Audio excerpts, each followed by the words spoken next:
So, you've just graduated in Canada, amazing, and now you're probably thinking, okay, how do I actually start my career here? Well, you are in exactly the right place. This is your guide to getting that post-graduation work permit, or PGWP. Let's get right into it. First things first, a huge congratulations on graduating. That is a massive achievement. Now, the real fun begins, building your career right here in Canada. And the key to all of that, it's turning that study permit into a work permit. And that's exactly what we're going to clear up for you today. And that key, of course, is the post-graduation work permit, the PGWP. Now, I know the whole application process can seem like a lot, but trust me, it's not. We're going to break it all down so you can get this done with total confidence.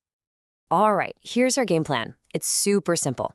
We're going to cover your timing, which is crucial, then all the mandatory documents, the extra supporting stuff and fees, and finally the actual application step. So let's dive into part one, because it's the most time-sensitive piece of the puzzle. Okay, we are starting with the absolute most critical element, your deadline. When it comes to the PGWP, timing is literally everything. If you miss this window, that's it. The opportunity is gone, so let's make sure that does not happen. 180. That's it. That is the magic number of days you have. Think of it as about 6 months. This is your entire application window. And you know what? The clock starts ticking a lot sooner than most people think.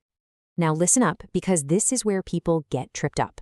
That 180-day clock starts the second your school gives you your final transcript or that official letter of completion. It does not start on your graduation day. That is a super common mistake, so find that date and circle it on your calendar. Oh, and your study permit had to have been valid at some point during this period. So now that you've got your deadline locked in, let's actually build your application. We're going to do this like a checklist, just going through every single mandatory document you need one by one. First up, your passport. Simple enough, right? But hold on, here is a massive pro tip. The length of your work permit is tied directly to when your passport expires. I mean it. If your passport expires in a year, you'll only get a 1-year PGWP, even if you were eligible for 3. So seriously, check that date right now and get it renewed if you have to. Next, you're going to need a copy of your study permit. This is basically your proof that you were a legal student here. And hey, even if it just recently expired, you still need to include a copy in your application. All right, now for the proof that you actually did the work and graduated. You've got a couple of options here from your school, your designated learning institution. You can use either an official transcript or an official letter of completion. Either one works perfectly. They just need to see you've met all your program requirements.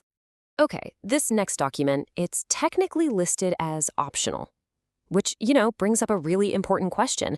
Should you really bother writing and including a letter of explanation?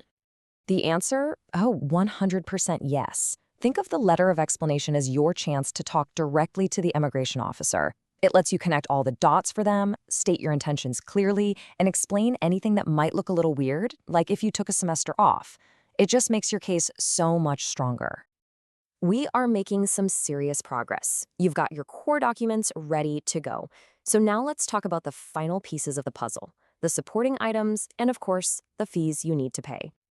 So along with your documents, you'll need to fill out the main application form itself. That's the IMM 5710. And you'll also have to upload a digital photo. Just make sure it meets those specific size requirements. And of course, the fee.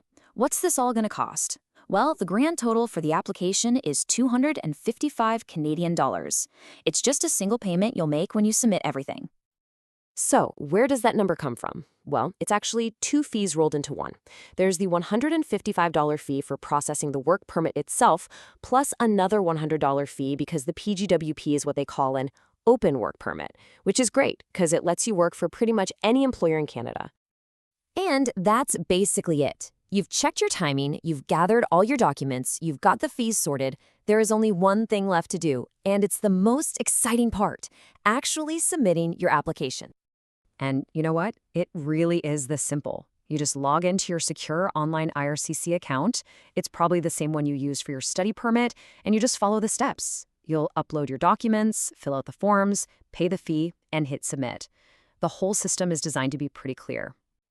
And hey, don't just take my word for it. IRCC, the official source, they flat out say that applying online is the fastest and most reliable way to do it. It gets your application there instantly, and you can easily track its status from start to finish. So there you have it. That is the complete roadmap to your post-graduation work permit. You have the timeline, you have the checklist, you have the exact steps to apply. You are absolutely ready to launch your professional career here in Canada. You've got this.